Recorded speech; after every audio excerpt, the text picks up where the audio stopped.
I am watching President Biden, who is doing an interview with George Stephanopoulos on Tuesday that is primarily about selling the $1.9 trillion stimulus package.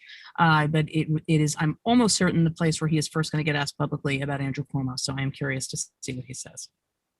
Which is not to say that I'm uninterested in the stimulus, but I'm just, it's just it's a related piece. Brez, you're next. Oh, I'm up. Hakeem Jeffries, the number 5 House Democrat.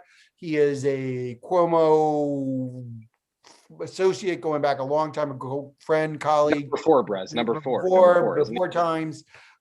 He has not called for him to resign, but he's called the allegations very serious. But we're watching him. He's, he is just, for somebody we're watching pretty closely on this whole Cuomo scandal. All right, I'm going to go next. I'm saying Kamala Harris. I think anytime she talks, it's super interesting. How they choose to employ her to sell this $1.9 trillion. She, as we reported in Punchbowl News and a lot of newsletters, her first kind of foray into kind of pushing back on some of the moderates who were, maybe on the fence of supporting it, did not go well. So how do they kind of shift gears? I think is going to be super interesting. All right, Jake, you're up.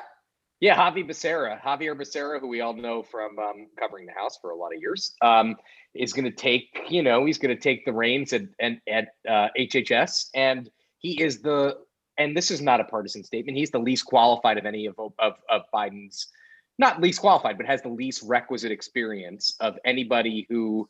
What's wrong with that? I mean, he has no public health experience, and he's taking over this massive agency. He'll probably have a lot of people around him who are super smart, but that's where he got tripped up with Republicans and some Democrats, by the way, right? I mean, and we're in the middle of a public health crisis, and it'll be interesting to see how he, and by the way, an addendum to that, Schiff, right? Adam Schiff, whether he is named Attorney General. And by the way, if he gets named Attorney General of California, that is going to be an interesting special election, Brez. Don't you think so? I mean, that is a Democratic district that you could hold on to for a very long time. Yes,